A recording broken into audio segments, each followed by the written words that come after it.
प्यारे छात्रों, मैं भागवत कदम आप सभी का तहे दिल से स्वागत करता हूं। आज पत्र लेखन में हम अनौपचारिक पत्र लेखन के बारे में अधिकतम जानकारी लेंगे। सबसे पहले जान लेंगे हम पत्र लेखन क्या होता है। किसी सूचना, अनुरोध या शिकायत को लिखित रूप में एक कागज के छोटे टुकड़े के द्वारा दूसरों तक पहुंचा देने की प्रक्रिया पत्र व्यवहार कहलाती है तथा वही कागज का छोटा टुकड़ा पत्र कहलाता है। पत्र के द्वारा हम अपना संदेश एक दूसरे तक पहुंचाते हैं। पत्र लेखन अपने मन के भावों को अभिव्यक्त करने का सर्वोत्तम, सरल एवं सस्ता साधन है। पत्र के द्वारा घर परिवार के समाचार, मन के भाव, समस्या, प्रार्थना एवं निवेदन को प्रकट किया जाता है। पत्र लेखन एक कला है। इसके द्वारा व्यक्ति के ज्ञान, अभिरुचि एवं व्यक्तित्व का भी पता चलता है। पत्र लेखन एक महत्वपूर्ण कला है। इसमें हमें निम्नलिखित लाभ होते हैं पत्र लेखन से। निकटतम नंबर 1 जो है वह निकटतम संबंधियों, मित्रों आदि को पत्र लिखकर हम उनसे जुड़े रहते हैं। शिकायती पत्र द्वारा हम अपनी समस्या संबंधित कार्यालय तक पहुंचाते हैं तथा प्रशंसा पत्रों द्वारा दूसरों का मनोबल ऊंचा करते हैं। संपर्क साधनों का सर्वोत्तम साधन है। संपर्क साधने का यह पत्र लेखन जो है सर्वोत्तम साधन है। आजकल जबकि फ़ोन, मोबाइल और इंटरनेट का युग है तो पत्र लेखन का प्रयोग कम होता जा रहा है, किंतु हिंदी पाठ्यक्रम में इस विधा को स्थान देकर हम इसे जीवंतता प्रदान कर रहे। पत्रों के प्रकार हमने सबसे पहले देखा था औपचारिक पत्र। औपचारिक पत्र जो होता है वो औपचारिक पत्र जिन व्यक्तियों के साथ पारिवारिक संबंध नहीं होते हैं उन्हें लिखे जाने वाले पत्र औपचारिक पत्र कहलाते हैं। प्रार्थना पत्र, प्रधानाचार्यों को पत्र, संपादक को पत्र, व्यापार संबंधी पत्र, कार्यालय पत्र आदि औपचारिक पत्र के अंतर्गत आती है। तो औपचारिक पत्र के बारे में हमने पहले वीडियो में हमने अधिकतम जानकारी ली। आज हम अनौपचारिक पत्र के बारे में अधिकतम जानकारी लेंगे। पत्रों के प्रकार में दूसरा प्रकार है अनौपचारिक पत्र। अनौपचारिक पत्र की परिभाषा इस प्रकार है: जिन व्यक्तियों के साथ व्यक्तिगत अथवा पारिवारिक संबंध होते हैं उन्हें लिखे जाने वाले पत्र अनौपचारिक पत्र कहलाते हैं। मित्रों, संबंधियों आदि को लिखे जाने वाले पत्र अनौपचारिक पत्र होते हैं।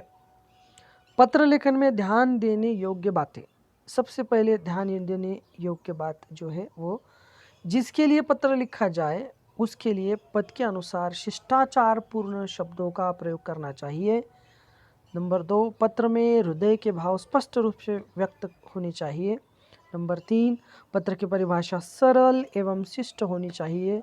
नंबर 4, पत्र में बेकार की बातें नहीं लिखनी चाहिए, उसमें केवल मुख्य विषय के बारे में ही लिखना चाहिए।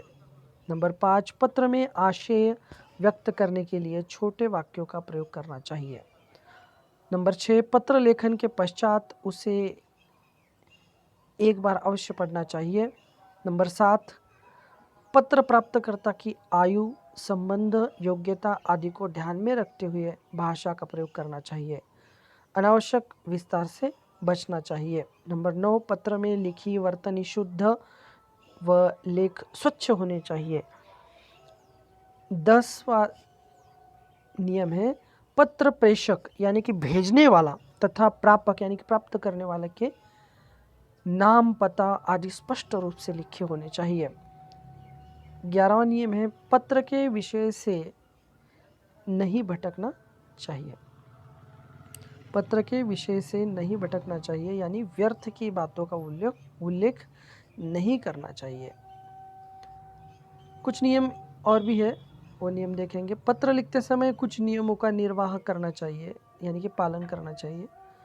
पहला नियम है पत्र के ऊपर बाईं ओर प्रेषक का पता यानी कि पत्र लिखने वाले का पता और दिनांक होना चाहिए।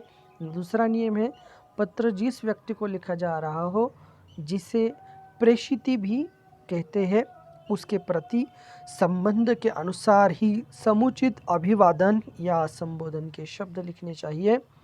नंबर 3, यह पत्र प्रेषक और प्रेषिती के संबंध पर निर्भर है कि अभिवादन का प्रयोग कहाँ, किसके लिए, किस तरह से किया जाए। अंग्रेजी में प्रायः छोटे बड़े सबके लिए माय डियर का प्रयोग होता है, किंतु हिंदी में ऐसा नहीं होता है। 5वां नियम है अपने से बड़ों के लिए, जैसे पिताजी या माताजी के लिए पूज्य पिताजी, माताजी या आदरणीय पिताजी, माताजी आदि का प्रयोग किया जाता है। इस प्रकार ये पत्र के नियम होते हैं, अनौपचारिक पत्र के नियम। और कुछ नियम इस प्रकार है। शिक्षक अथवा गुरुजन को पत्र लिखते समय उनके प्रति आदर भाव सूचित करने के लिए आदरणीय या श्रद्धेय जैसे शब्दों का व्यवहार करते हैं। 7वां नियम है यह अपने अपने देश के शिष्टाचार और संस्कृति के अनुसार चलता है कि संबोधन किस प्रकार करना चाहिए। अपने से छोटे के लिए हम प्रायः प्रियवर, चिरंजीव जैसे शब्दों का प्रयोग करते हैं। पत्र में लिखी बात संक्षिप्त होनी चाहिए। संक्षिप्त यानी कि जो कहना है वही स्पष्ट रूप से होना चाहिए, तथा विराम चिन्हों का विशेष ध्यान देना चाहिए। विराम चिन्ह ध्यानपूर्वक आपने देने चाहिए। 10वां नियम है अपना पता और दिनांक लिखने के बाद एक पंक्ति छोड़कर आगे लिखना चाहिए। दिनांक लिखने के बाद क्या करना चाहिए? एक पंक्ति छोड़नी चाहिए और आगे लिखना चाहिए अपना पता और दिनांक लिखने के बाद सबसे पहले।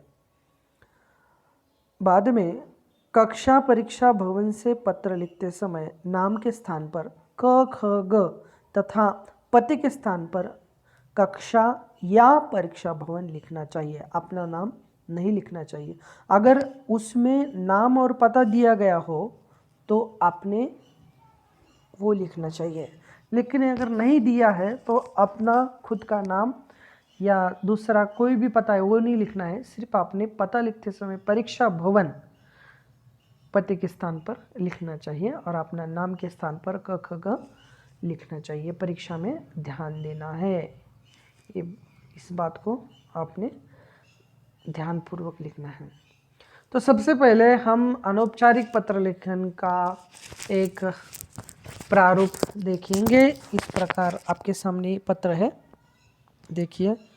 हॉस्टल में रहकर, विषय है पत्र का, हॉस्टल में रहकर पढ़ाई कर रहे पुत्र को पिता की ओर से कुशलक्षेम जानने संबंधी पत्र। इस पत्र में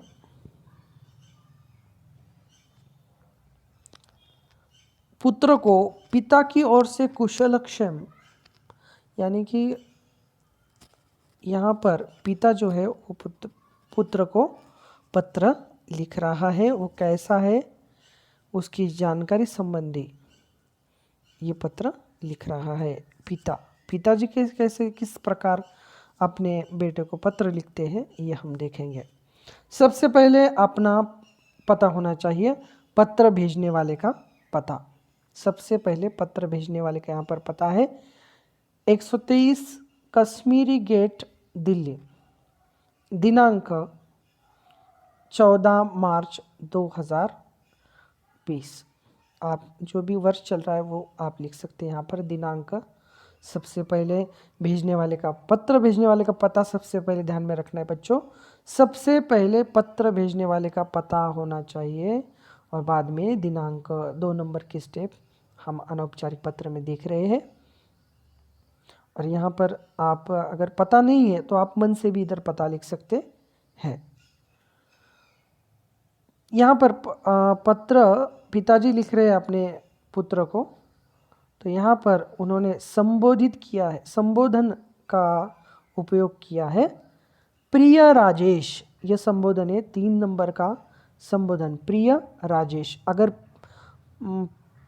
बेटा अगर पिताजी को अगर पत्र लिख रहा है तो वो लिखेगा आदरणीय, श्रद्धेय, पूज्य, पूजनीय। इस प्रकार संबोधन का उपयोग अपनों से बड़ों के लिए तथा पिताजी के लिए, गुरुजनों के लिए हम या माताजी के लिए हम इस तरीके का संबोधन प्रयुक्त कर सकते हैं।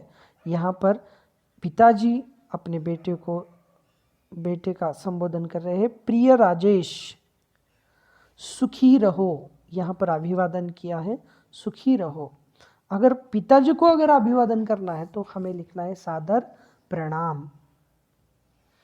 यहाँ पर पत्र देखेंगे किस तरीके से लिखा हुआ है उन्होंने।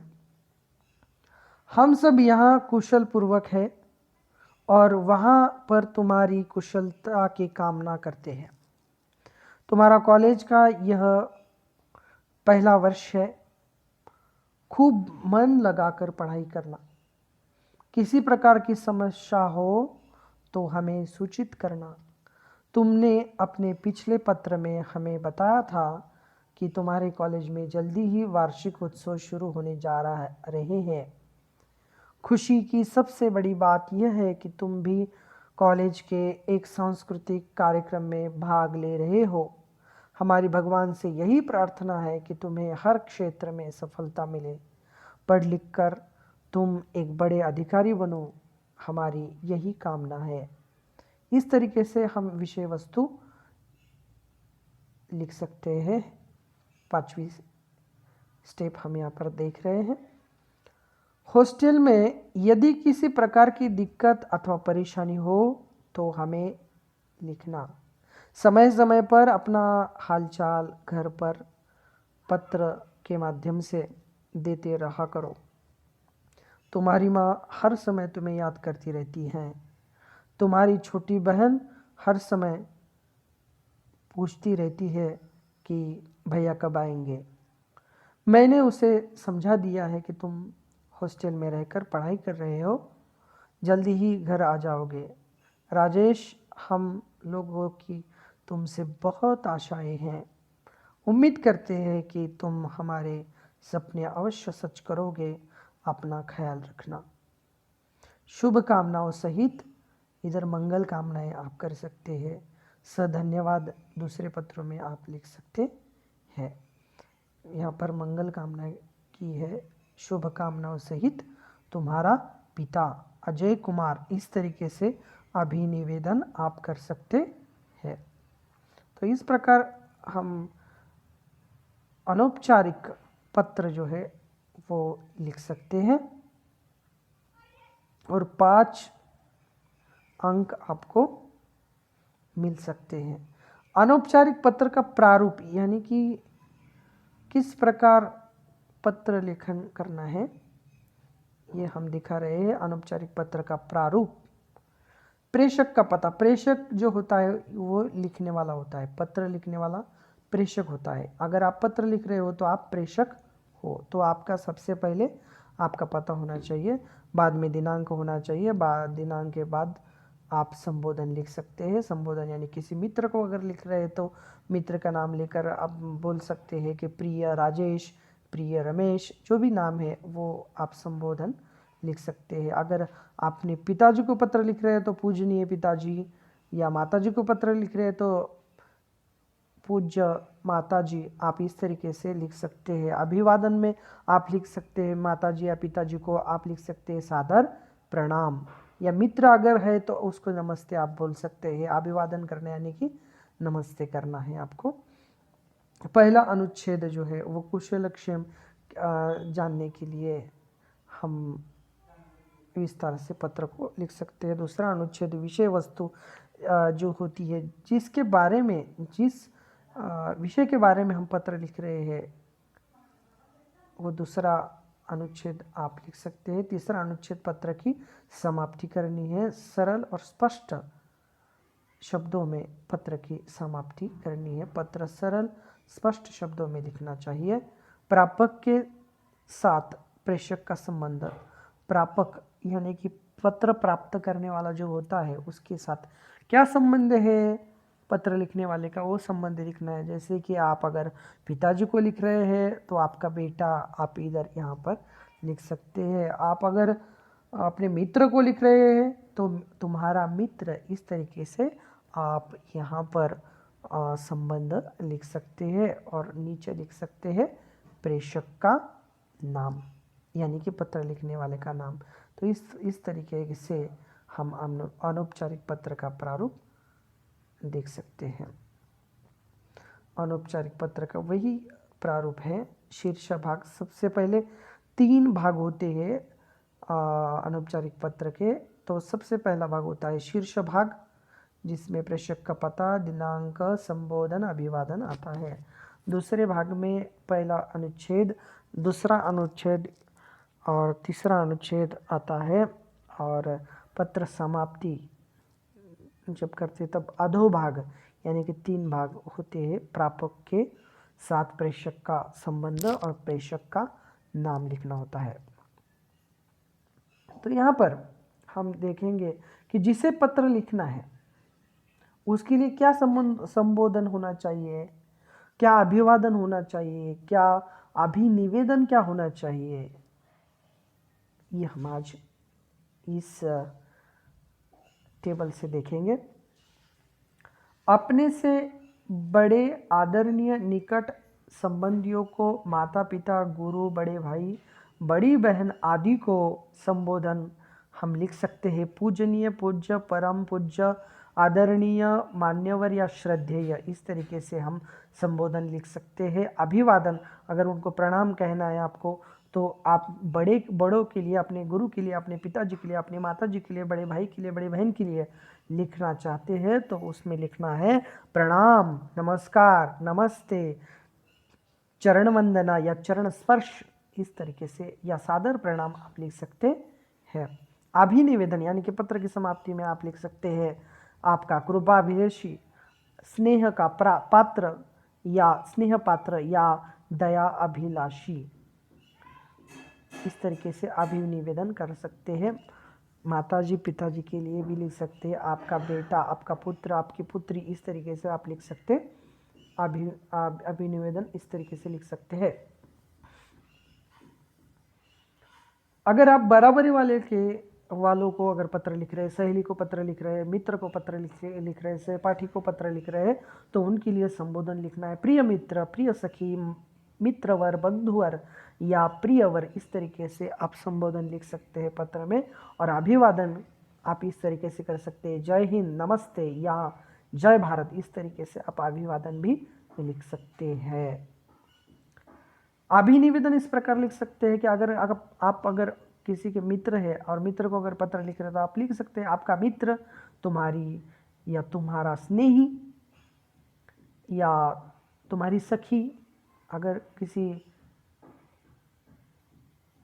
लड़की को, आप खुद लड़की हो, लड़कियों को पत्र लिख रहे हैं तो लिखना है तुम्हारी सखी, इस तरीके से अभिनिवेदन कर सकते हैं। अपरिचित व्यक्तियों को अगर लिख रहे हैं तो मान्यवर, माननीय, आदरणीय, मान्य या महोदय, मान्यवर ही लिखना है इधर, श्रीमान, श्रीमती, इस तरीके से आप संबोधन लिख सकते हैं। अभिवादन उनको इस तरीके से कर सकते हैं जय हिंद, नमस्ते या नमस्कार। तो उसका अभिनिवेदन, यानी कि अगर आपको पत्र की समाप्ति करनी है तो भवदीय या भवदीया आप लिख सकते हैं। अगर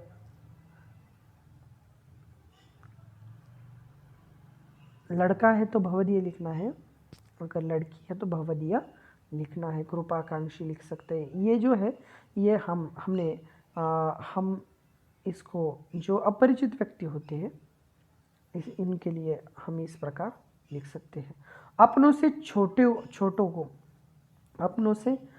से छोटों को हम संबोधन इस प्रकार करेंगे प्रिय, परम प्रिय, प्रियवर या चिरंजीव, इस तरीके से।